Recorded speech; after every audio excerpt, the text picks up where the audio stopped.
आज जो है वक्फ बोर्ड की जो तरमीमी बिल थी 2025, उस सिलसिले में आज हमने देखा कि सुप्रीम कोर्ट ने दो अहम चीज़ों पर रोक लगा दी है। एक ये कि 5 साल के लिए आप नहीं कह सकते कि आप पहले प्रूफ दें कि आप मुसलमान हैं तब आप वक्फ कर सकते हैं, और दूसरी बात कि कलेक्टर या डीसी के पास फिलहाल ये इख्तियार नहीं है कि वो किसी भी जायदाद को वक्फ या सरकारी प्रॉपर्टी करार दे सके। आप इसे कैसे देखते हैं?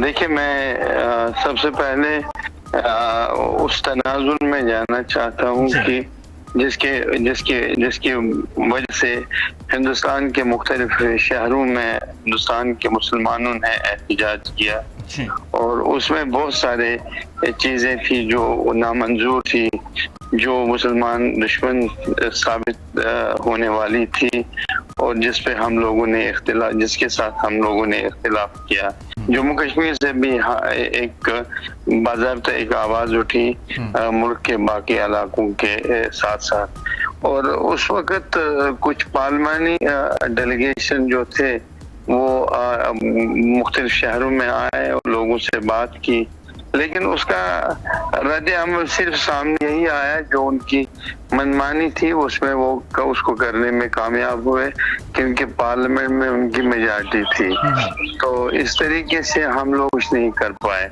हालांकि करोड़ों की तादाद में खतूत गए उस वक्त जॉइंट पार्लियामेंट्री कमेटी को, जिसमें हमने ये कहा कि ये बिल जो है ये मुसलमानों के लिए नामंजूर इसलिए है कि ये मुसलमान मुखालिफ है। और दूसरी बात यह है कि उनको ये समझना चाहिए था कि हिंदुस्तान में बुनियादी तौर पे मुसलमान आबादी के एतबार से second largest community living in India, and every right to propagate their religion, और उसको बाज़ाब्ता तौर पे मजहब को इस्तेमाल करने का, मजहब का इस्तेमाल करने का पूरा इख्तियार है, यानी उन्हें मजहबी आज़ादी होनी चाहिए। और वक्फ भी उसी ज़िम्मे में आता है, क्योंकि वक्फ के साथ क्योंकि इनहेरिटेंस का भी मसला सामने आता है, ये मुंसलिक है, मरबूत है इनहेरिटेंस के साथ साथ। अब एक मसला ये था कि जिस पे हमने अपनी नाराजगी जाहिर की थी जब ये कहा गया कि इसमें जी 5 साल एक इंसान करना पड़ेगा कि वो प्रैक्टिसिंग मुसलमान है। अब ये है कि हमने उस वक्त ये कहा कि अगर आप ये शर्त लगा रहे हैं कि 5 साल में एक प्रैक्टिसिंग मुसलमान को ये साबित करना पड़ेगा कि वो एक प्रैक्टिसिंग मुसलमान है, दीजिए कि कौन सा हिंदू ये साबित कर सकता है कि वो हिंदू है पिछले 5 साल से 10 साल से, और क्या उसके लिए कौन सा मयार है? क्या दाढ़ी उसके लिए मयार है या दाढ़ी के बगैर होना मयार है? और दोनों हिंदू भी रखते हैं, मुसलमान भी रखते हैं। मुसलमान भी दाढ़ी के बगैर होते हैं, हिंदू भी दाढ़ी पर। कुछ मुसलमान तो होते हैं, वक्फ की प्रॉपर्टी भी करते हैं, चंदा भी देते हैं, मुसलमानों की मदद और इयानत भी करते हैं, लेकिन लोगों के सामने प्रैक्टिस रिलीजन नहीं करते हैं, वो खामोशी से, क्योंकि रिलीजियस प्रैक्टिस जो है वो इंसान के अपने तक महदूद है, इसके लिए नुमाइश की कोई जरूरत नहीं। लेकिन ये सिरे से ही मुसलमानों के खिलाफ ये बात थी उसमें कि ये होना चाहिए कि उसको ये प्रूव करना पड़ेगा। तो उसमें अच्छी बात है कि सुप्रीम कोर्ट ने ये समझा कि मुसलमानों के एहसासात को उन्होंने समझा कि ये बात गलत है, ये सिरे से ही नाजायज है, तो उन्होंने इसको मुस्तरद। और दूसरी बात ये थी कलेक्टर के मामले में, एक कलेक्टर को इख्तियार देना था कि वक्त के मामलात में वो एक ये तय कर पाए कि ये जायदाद है, सरकारी है, वक्फ की गई जायदाद है, और कब हुई है, किन लोगों ने की है, ये सब चीजें कलेक्टर के दायरे इख्तियार में थी। अब उसको खत्म कर दिया गया, उन्होंने कहा कि इसमें बाज़ाब्ता एक तज़ाद पैदा होगा, तो लिहाजा इसको जुडिशरी तक ही महदूद किया गया। ये भी अच्छी बात है कि ये हमारे मुतालबात में से। अब बुनियादी बात जिसपे हमारा उस वक्त भी इख्तिलाफ था और आज भी इख्तिलाफ है, और जिसके लिए हमने कमर कसी थी, जिसके लिए हम सुप्रीम कोर्ट गए थे, वो ये था कि वक्फ यूजर का मसला है। वक्फ बाय यूजर का मसला इसमें डिफाइन करने का तरीका यह है कि हिंदुस्तान में तकरीबन हजारों लाखों ऐसी प्रॉपर्टीज है जो तकरीबन 57 से पहले 47 से पहले या उससे भी पहले वक्फ कर दी गई है, और उसके बाद 47 में उनका वजूद वक्फ की, यानी उनका जो टाइटल था वो वक्फ के जिम्मे में आता था। अब उसको अबॉलिश किया गया था। अब वक्फ बाय यूजर का मसला था, यही से हमारी इख्तिलाफात, इसी बुनियाद पे हमारी इख्तिलाफ उन लोगों के साथ थी कि आप लोग करना क्या चाहते हैं।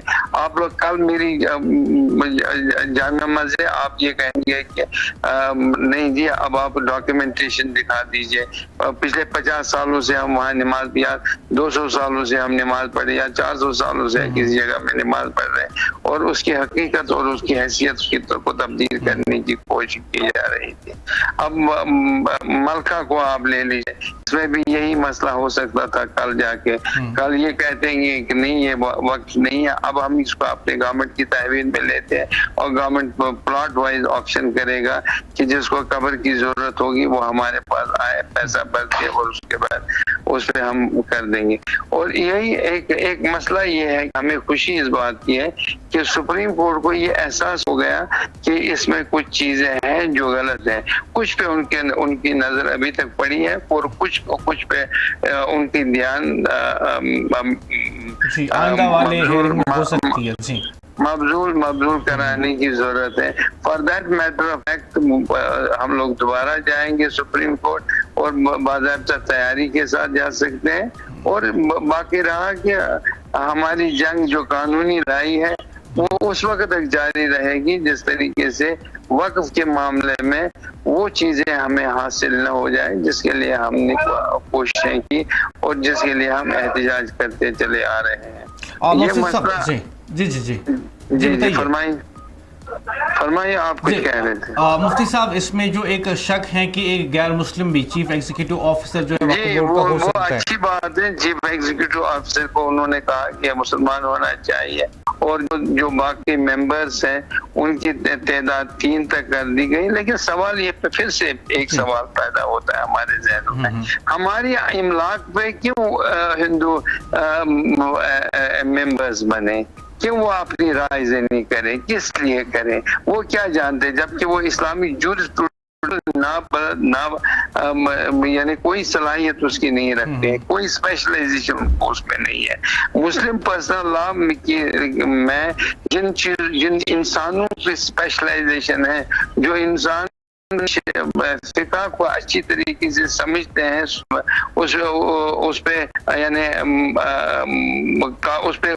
उसको इस्तेमाल कर सकते हैं, उस पे कादिर हैं और लोगों को समझा सकते हैं, वही लोग मेंबर होने चाहिए, न कि आप एक दूसरी कम्युनिटी का। आप मुझे कल जाके कहेंगे कि आप किसी शरणार्थी मेंबर, शरणार्थी बोलते हैं मेरे ख्याल में वही बोलते हैं, मेंबर मंदिर का आप मेंबर बन जाए, जब मुझे कुछ वाकफियत ही नहीं है, मैं क्यों उसका मेंबर बनूं? और अगर मैं बनूं तो ये मैं उनके साथ नाइंसाफी करूंगा।